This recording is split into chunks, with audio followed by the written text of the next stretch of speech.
Bonjour à tous, bienvenue dans cette nouvelle vidéo. Aujourd'hui on va parler de la clé dynamométrique et de la Dudgeonnaire électrique pour faire les Dudgeons. Pour moi ce sont deux outils indispensables quand on fait de la clim, on peut pas s'en passer. Bon, moi j'en fais tous les jours, je suis un frigoriste quasiment pur et dur. Voilà, mais ce sont deux outils que moi au quotidien je peux pas me passer. Avant toute chose, je vais faire. On arrive déjà à plus de 400 abonnés sur Instagram, donc je vous en remercie. Sur YouTube, on a plus de 1800 déjà. Je vous en remercie. Donc pourquoi attendre 2000 abonnés, 5000 abonnés, 10 000 abonnés ou 500 abonnés sur Instagram pour faire un jeu concours? Donc je vous annonce qu'on va faire un jeu concours sur Instagram. Donc si vous n'êtes pas abonné sur mon compte Instagram, je vous invite à vous abonner à mon compte Instagram, @thechaufroid. Il y aura à gagner une L-Box de chez Bosch et une casquette de chez Montpoul. Voilà, vous me voyez de temps en temps avec, ou de temps en temps je fais un peu de pub pour eux. Voilà, c'est une entreprise locale de Montpellier qui font fabriquer à Montpellier. Voilà, que j'adore. Donc il y aura un jeu concours en partenariat avec Montpoul avec une casquette au choix à gagner et une Albox de chez Bosch. Donc voilà, je vais commencer par vous présenter la Dudgeonnaire électrique. Voilà, c'est une Dudgeonnaire électrique que j'utilise de chez Valu. Voilà, c'est un distributeur d'outillage clim assez connu. Donc voilà, ça fait 6 ans que je l'ai, ça apparaît pas. Voilà, je prends très soin de mes outils. Donc, voici la mallette, comment elle se compose. Voilà, attendez, je vais vous la montrer de plus près. Alors voilà comment elle est composée la mallette. Donc ici, on voit la Dudgeonnaire électrique avec sa batterie. Voilà, on a une batterie de rechange. Personnellement, les batteries, je dois les charger une fois tous les 6 mois. Pourtant, je les utilise quasiment tous les jours. Donc, ça consomme très très peu de batterie. On a le coupe-tube Valu qui est fourni avec, qui est assez connu. Voilà, que j'utilise aussi. Les bavures, crayons. Le chargeur. Ici, on a les 3 matrices mères. Et on a les empreintes. Voilà. Donc, on va du 5/16 pour du petit tube. J'ai jamais utilisé. C'est très petit. Ensuite, on a le 1/4 qu'on utilise régulièrement. Le 3/8. Le 1/2. Et on a le 5/8 et le 3/4. Voilà les applications les plus répandues qu'on utilise dans la clim. Donc voilà la composition du coffret. Donc ce coffret vous le trouvez chez tous vos distributeurs de climatisation ou de froid industriel. Voilà. La référence, est-ce que j'ai une référence à vous montrer? Donc voilà, je vous montre la référence ici. VET-19-S de chez Valu. On fera un essai tout à l'heure. Donc maintenant, je vais vous présenter le deuxième outil que j'utilise régulièrement, systématiquement dès que je fais mes clims. Donc c'est la clé dynamométrique. Voilà. Donc clé dynamométrique. Donc cette clé-là, elle vient de chez l'Instrument. C'est la deuxième que j'utilise depuis mon installation en clim. Voilà, donc ça vient de chez l'Instrument. La référence, elle est là. TQW-250. Référence 2008-250. Voilà, c'est une clé dynamométrique digitale. Alors avant celle-là, je vais vous la présenter après. J'ai utilisé une clé dynamométrique simple, donc elle fonctionne très bien. Je l'ai toujours dans le camion au cas où. Je vous la montrerai tout à l'heure. Alors il faut savoir que la clé dynamométrique, quand on fait de la clim, c'est indispensable. On ne peut pas serrer des Dudgeons sans clé dynamométrique.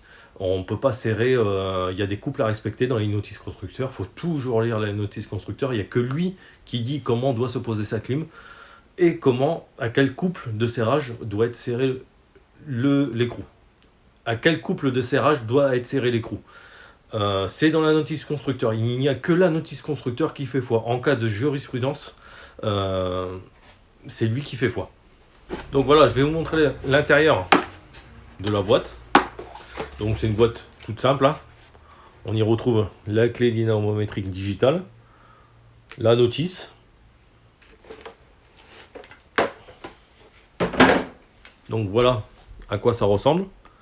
Donc c'est une clé anglaise réglable Alors ce qui est bien par rapport à mon ancienne clé, vous verrez tout à l'heure, c'est qu'ici on peut s'adapter à tout type d'écrou.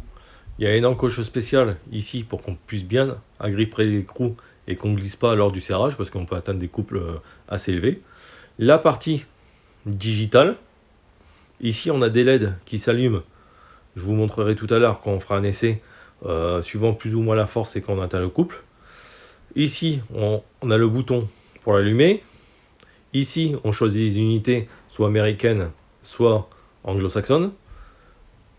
On peut pré-régler des valeurs, donc moi j'ai pré-réglé des valeurs suivant les clims que j'utilise et au couple constructeur préconisé, donc elles sont pré-réglées, je sais lesquelles utiliser, j'ai plus qu'à appuyer sur le bouton et faire défiler, et là sinon on peut régler un couple quelconque.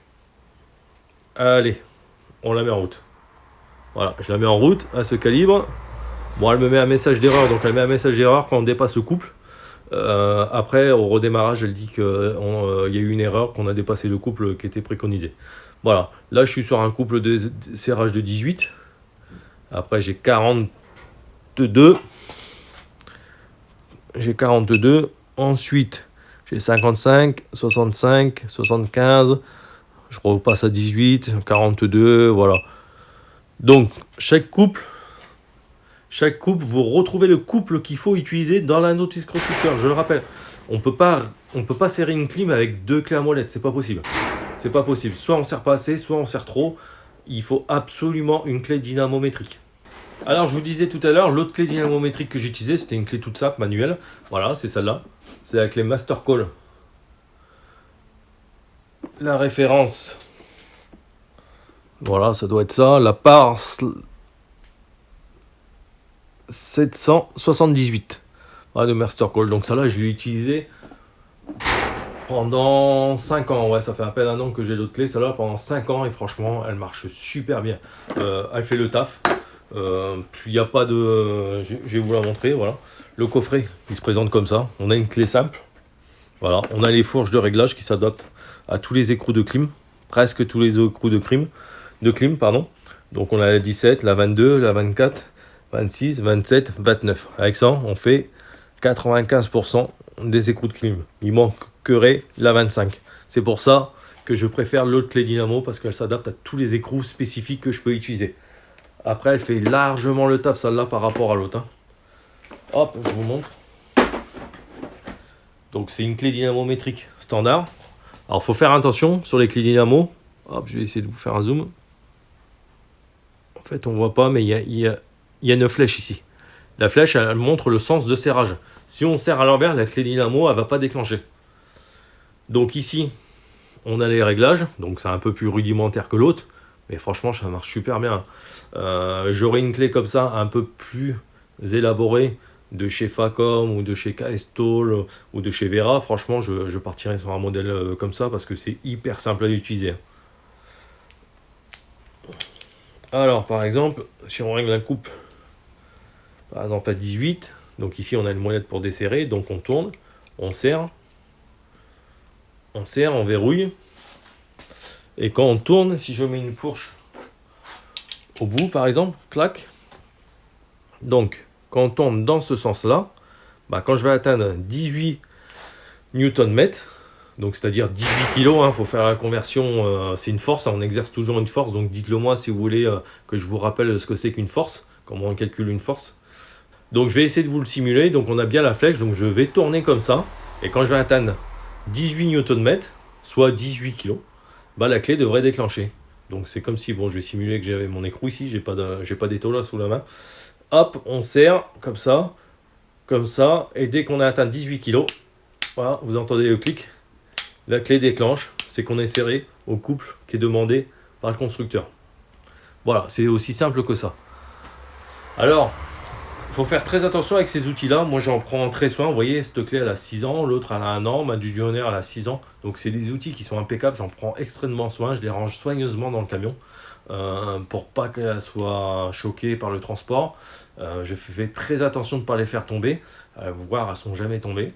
Je les maintiens dans un état de propreté impeccable et surtout, je les fais contrôler tous les ans parce que ça doit être étalonné tous les ans. Ça ne fait pas partie des instruments obligatoire au niveau des contrôles de la clim, mais moi, tous mes outils, n'importe lesquels, un multimètre ou quoi, c'est calibré tous les ans. Moi, si ça doit cliquer à 18 kg, il faut que ça clique à 18 kg, pour pas que ça clique à 17,5 ou à 18,5. Voilà, il faut que ça soit 18 kg, à plus ou moins le pourcentage que demande la norme. Alors voilà, je vous ai présenté mes outils indispensables que j'utilise dans la clim, qui pour moi que tout le monde devrait avoir. Donc maintenant on va faire un petit test, on va faire un petit dudgeon. Donc pour ça je me suis équipé d'un tube 1/4, voilà, que j'ai coupé et bavuré.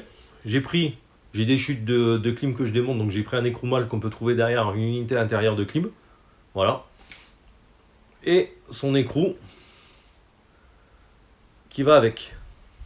Donc on va utiliser la dudgeonnaire électrique pour ça et la clé dynamométrique digitale que j'utilise au quotidien. Alors pour ça, dans un premier temps, je prends ma matrice 1/4. Vous voyez, dans les matrices, je ne vous ai pas montré tout à l'heure, mais en fait, elles se mettent comme ça. Il y a une butée, il y a un flasque ici pour mettre le tube. Alors, on va voir ça. Je prends mon écrou, surtout quand on coupe, on est bavure de ne pas oublier l'écrou. Qui ne l'a pas oublié?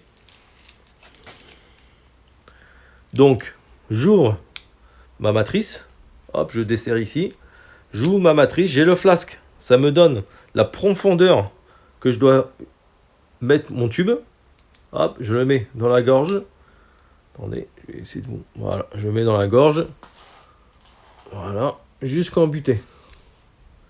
Voilà, je suis en butée. Je ne peux plus avancer. Voilà. Je ferme.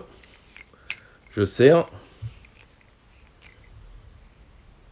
Voilà, je serre. Et maintenant, je vais prendre ma dudgeonnaire pour créer le dudgeon. Hop. Donc, voici la dudgeonnaire.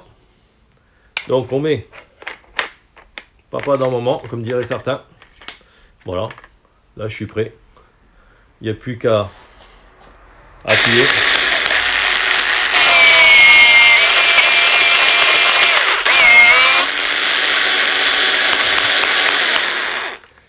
Et repartir. Voilà. Et là, mon dudgeon. Hop, je retire la matrice. Voilà, je vous montre. Vous voyez, ma collerette, elle est parfaite. Parfaite. Aucune bavure. J'essaie de voir si elle fait une mise au point la caméra. Voilà. Ici, il n'y a aucune bavure, il n'y a rien qui raccroche. C'est parfait. Alors, voici la machine Valu. Donc, elle est électrique. Il y a une marche avant, une marche arrière. Donc ici, on a un cône excentrique qu'on peut trouver comme sur les machines manuelles. Donc, on va faire un essai. Hop, on va avancer. Donc, on voit que le cône avance en faisant une excentricité. Et quand on arrive au bout, vous voyez, elle débraye toute seule. Donc, on sait que le dudgeon est créé. Et après, on repart en arrière. Hop, je vous montre. Le piston est sorti. Il m'a créé le dudgeon. Hop, on repart en arrière.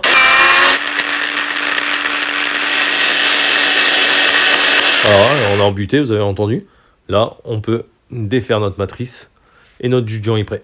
On verra ça tout à l'heure. Donc voilà, on a réalisé un dudgeon avec la dudgeonnaire électrique. Voilà, rien de plus facile, hein, c'est 3 secondes pour faire un dudgeon. Ce qui est bien avec cette machine, c'est quand on oublie l'écrou, eh ben, on n'est pas obligé de le refaire à la main. Voilà, ça prend énormément de temps. Donc, on va faire l'essai. Donc un dudgeon, je rappelle, ça se sert à la main, ça ne se sert pas à la clé. On va en buter toujours à la main, parce que si on est de travers, on tue le filetage et on crée des fuites. Alors quand on est sur l'unité intérieure, c'est pas trop grave, on peut réparer très facilement. Mais quand on foire le pas de vis de l'unité extérieure, bah là c'est mort. Faut vider la machine, changer de la 23 voies. Donc si ça arrive sur l'unité extérieure, donc ça peut être vite source d'embêtement parce qu'il faut vider la machine, dessouder la 23 voies pour ressouder la nouvelle 23 voies et réincorporer le gaz. Donc ça peut être vite une vraie galère. Donc faites très attention quand vous serrez vos dudgeons. Alors voilà, une fois que j'ai serré mon écrou sur ma partie fixe du dudgeon, maintenant je vais vous montrer le serrage, à quoi ça ressemble. Donc j'ai mon écrou, je tiens mon écrou mâle avec une clé à molette ou une clé à tuyauté, ça marche très bien aussi avec les tuyautés. Voilà, attendez, c'est pas évident là. Je mets ma clé dynamo. Ah, je suis à l'envers, bien sûr. Hop, on va se remettre dans le bon sens. Voilà, je prends ma clé dynamo et là je sers au couple. Voilà, je la rentre pas le couple, hein, c'est noté dans la notice constructeur. Donc vous allez voir ici la partie digitale et vous allez voir ici au fur et à mesure les LED vont s'allumer. Donc là je sers, vous voyez. Voilà, là je suis arrivé à 18 kg. Donc j'y remets un petit coup pour vous montrer. Hein. Et vous voyez ici l'évolution du couple au fur et à mesure que je tourne. Voilà. Donc c'est pour ça que au démarrage elle se met en erreur quand je vous disais tout à l'heure parce que je dépasse le couple. Donc là, hop, je vous montre. Voilà, je peux pas défaire l'écrou. Hein. Ça, faites ça avec 2 clés à molette. Vous allez serrer, vous aurez beau serrer très fort. Bah franchement, par rapport avec les dynamos qui a une longueur qui représente une force, donc un couple, bah franchement, vous verrez que vous ne serrez pas assez fort. Voilà, maintenant cette vidéo est terminée. Je vous ai montré comment utiliser une dudgeonneuse électrique et une clé dynamométrique. Pour moi, ce sont deux outils indissociables qu'il faut avoir dans le camion pour ceux qui font de la clim, mais vraiment à répétition. Après, si on fait une clim de temps en temps, voilà, on peut utiliser la clé dynamométrique, pour moi c'est indispensable. On peut utiliser du dudgeonneur manuel. Voilà, donc n'hésitez pas à laisser vos commentaires ici en bas. Et de mettre un pouce bleu, ça fait toujours plaisir. Et je vous dis à bientôt pour de prochaines vidéos qui vont arriver bientôt. Et n'oubliez pas d'aller sur le compte Instagram pour le jeu concours pour gagner la boîte L-Box et gagner la casquette de chez Monpool. Voilà, il y aura un autre jeu aussi concours sur YouTube qui viendra dans la prochaine vidéo. Je vous remercie et à très bientôt.